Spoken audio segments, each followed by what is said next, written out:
reality is the way things are, and a belief is the way we understand things to be. Now, all truth is putting those two concepts together. Truth is the correspondence between reality and belief. In fact, we might say that truth is what corresponds to reality. If I, when referring to this book, say this is The God Delusion by Richard Dawkins, that would be true. It refers to the book that really is The God Delusion by Richard Dawkins. If I said this is I don't have enough faith to be an atheist, that wouldn't be true. It's not referring to the right book. Now you're saying, Frank, I came for this? I'm sitting on the floor for this?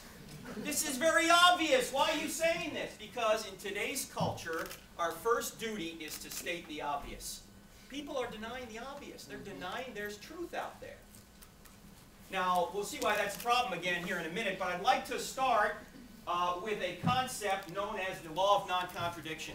And the law of non-contradiction helps us discover what is false. It is a first principle of thought. How many in this room have ever had a course in logic? Logic.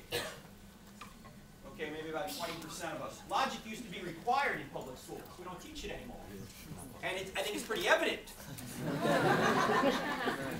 But this is one of the laws of logic. You just know this law. It helps us discover what is false. It says opposite ideas cannot be both true at the same time and in the same sense. For example, the earth can't be both round and not round at the same time and in the same sense, right? It's either round or it's not round, but it's not both. We got that, right?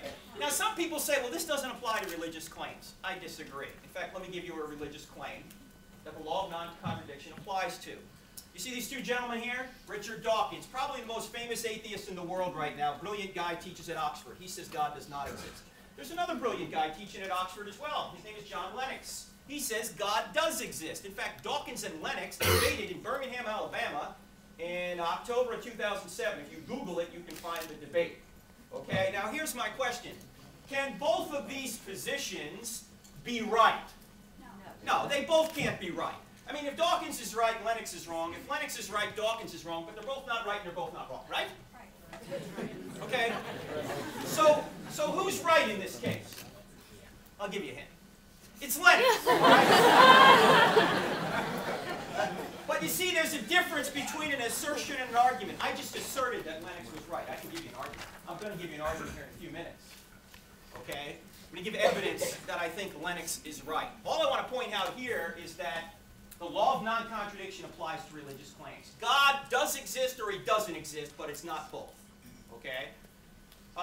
Also, the law of non-contradiction is undeniable. Even those who deny it use it. Suppose you catch a friend of yours in a contradiction, and you say, hey, that violates the law of non-contradiction. And your friend says, I don't even believe in the law of non-contradiction. In fact, he says, I just don't even want to hear this. I don't believe in the law of non-contradiction. What should you say to him? If he says, I don't believe in the law of non-contradiction.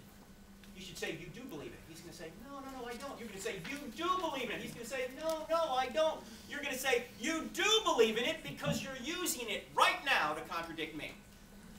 You see, you can't think a thought without the law of non-contradiction.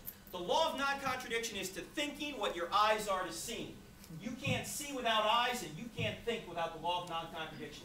Philosophers call this a first principle of thought. It's self-evident. You can't prove it, you just know it. There's nothing behind it.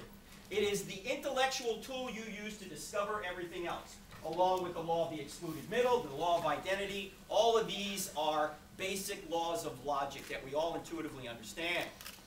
Now, Avicenna was a great Muslim philosopher years ago who had a great way of convincing those who denied the law of non-contradiction that they were wrong. Here's what Avicenna said.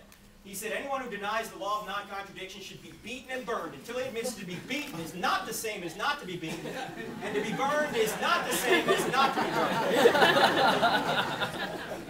Can everybody see that being beaten is not the same as not being beaten? And being burned is not the same as not. They're opposites, right? Now that's a little extreme, but you get the point. By the way, this is not condoned as a Christian tactic.